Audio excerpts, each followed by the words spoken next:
Oh, we're getting close to football season, which means it's time to do our rankings. We're talking about our tight end rankings this year for 2017 fantasy football. Name code right there. I'm Dustin. It's a little slim this year, yeah, so we got plenty to talk about though. But first, let's talk about Fantasy Jocks. You know we love these guys over there. This is their draft kick. Make sure you go on to fantasyjocks.com. Check out all their stuff. They got the board. They got like every running back you could ever think of in here. They got receivers. They got quarterbacks. It's great. It's fun. We use these for our live drafts as well. It works out perfectly. And even though the boss didn't say I could do this, one of you are going to win that draft kit. And the way you do that is by leaving a like, being a subscriber, and a comment on this video. We'll pick one before, right at the beginning of August, so that if you're going to use it for this year, you have a chance. That's so we'll pick a winner first week of August, get it in the mail for you. So leave a comment. Let's take a look at tier 1. Gronk, Kelce. We really actually debated here because at this point with Gronk, like, it's just starting to become a trend with these injuries, but there's no debate that who has the highest overall ceiling at tight end. I mean, that's Gronkowski. I mean, if he's able to stay healthy, he's gonna blow Kelce out of the water. But on the other side of that, Kelce has been very consistent, and he's been slowly getting better and better and better, and he had a great year last year. Macklin's gone. He's going to be a focal point in that offense, and he's very much belongs in tier 1, but he's just not as exciting as Gronk.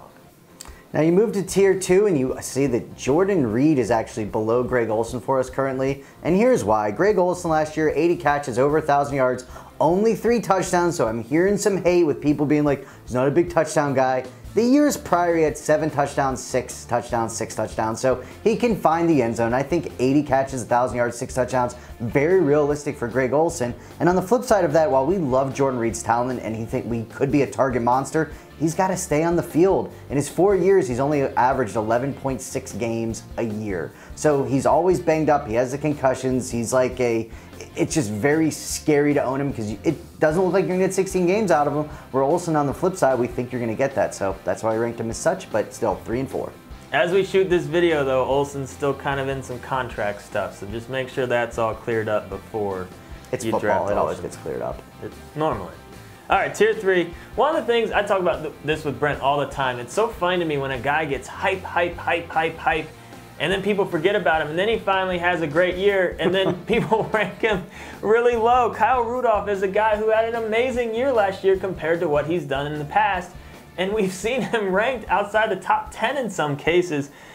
83 catches last year, 840 yards, 7 touchdowns. Now, again, I don't really expect that to really go up. He's just kind of more of you're just hoping he does that again, but Sam Bradford really put him on the map in terms of just consistently getting targeted, and they haven't really added any other weapons. I mean, they got Treadwell. He might be able to get healthy and contribute, but his role shouldn't change much. Rudolph is a very safe but boring tight end pick. And then Eric Ebron, here's a guy that we're starting to get really excited about. He had decent targets and catches, decent yards, but the big beef with him is the touchdowns weren't there. But Bolden's gone now. Bolden was taking a lot of the red zone targets. Ebron's going to get those. Still a decent offense in general with the Lions. We think Ebron could have that breakout year we've been waiting for.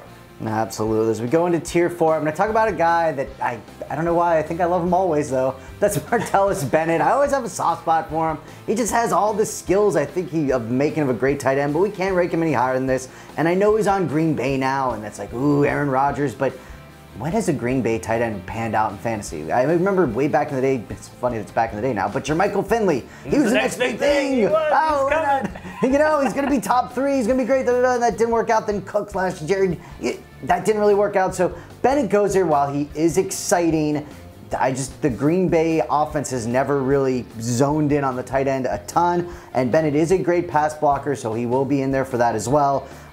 Buyer beware with him. But as a late round pick, or like in an auction league, if you can get him at the end for $1 or $2, I think he's great for that. I'm going to be targeting him in my auction league, so note to everyone that's in my league watching that.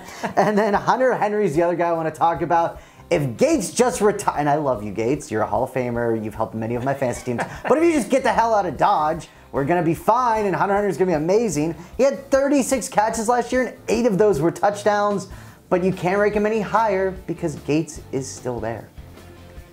That's all I got to say about that, Dustin. That's all I got to say. I mean, that's all. That's the only thing with Hunter Henry that's holding him back, in my opinion. And another guy, looking down in tier 5, first guy we got here, Jesse James. Now, here's another guy that has huge touchdown potential. You know, we're not thinking he's going to jump up to 80 catches, but, you know, he's the tight end to own out there in Pittsburgh. You know, I know these reports, you hear them all the time this time of year, but he's been working with his red zone targets with Big Ben, and why wouldn't they be? The guy's huge. He's a nightmare to guard in the red zone. So I don't think it's crazy to say Jesse James could have double-digit touchdowns this year. Just don't expect 80 catches. I just think, you know, touchdown-heavy leagues, you know, not standard leagues, I think Jesse James could be a serviceable tight end.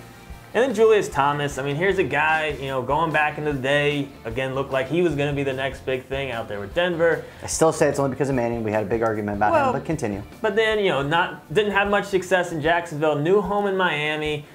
It's interesting, at least, because you look at that Miami offense. There's some pieces. There's certainly potential that they could, you know, be better this year, put more points on the board. He had 4 touchdowns last year in 9 games. So, I mean, I do think he will get used in the red zone. And when you're looking this far down, there's at least some excitement with Thomas's potential. As we go into tier 6, I want to first talk about Brate out there with Tampa Bay. And, you know, he's gotten a lot of, not hate, I guess, but they're like, oh, there's so many new weapons in town with Deshaun and O.J. Howard, so he's going to get lost in the fold. But I know O.J. Howard's a great talent, but rookie tight ends never do amazing out of the gate. And Brate had a very solid year last year. He had 57 catches, 660 yards, and 8 touchdowns. If Winston takes another step forward and that offense is clicking, he might be a great sleeper to get. I could see him exceeding these numbers, and that wouldn't be a shock to me, to be perfectly frank. Me personally, I would probably take him over Thomas, but that's a different story. I obviously lost in the rankings battle. And then next, I'm going to talk about Witten, and the most amazing thing about Witten, for 13 consecutive years, he has played 16 games, which is unbelievable. Witten is the Iron Man of the tight end position. It's just absolutely nuts. And last year, he had 95 targets. You know, I love me some targets, but the fact that he's this old and playing this much and 95 targets is just, you're in a deep league, he's not the worst guy you can pick. He's boring, couldn't be any more boring, but he, you know, in a PPR, he's somewhat reliable. He's still doing it. In our last tier, I am going to talk just a tiny bit about O.J. Howard. There is going to be a lot of hype around him, and for good reason. The guy is very interesting. Everyone's talking about how NFL ready he is, but it's just, I mean, until a rookie tight end really proves this kind of, I don't even want to say myth because it's been true this whole time, but until a rookie tight end comes in and really blows us away, you just kind of have to ignore them on any type of redraft league. Keeper dynasty, that's where you can pay attention to him. And then Jared Cook, on a new team in Oakland. It seems like he's on a new team every year, but that Oakland offense is fun and interesting. Let's see how they end up using him. That's why he's down this low, just because we don't really know how it's going to be. And Cook has let us down before. But again, when you're looking this late, he's someone that you at least get a little bit excited about just because of the offense that he's on. And we do think Howard's going to be very good. It's just tough for a rookie tight end before we get all the hate. Well, I mean, it's just, it takes too long for them to get up to speed, and they already have another decent tight end there. So remember, make sure you like, subscribe, leave a comment, especially if you want that draft kit. You can leave anything. You can talk about how awesome we are, how terrible we are, or you can just say, hey, I want the draft kit. Subscribe. Check out all our other videos. Thanks, everyone. Football is here. Yeah.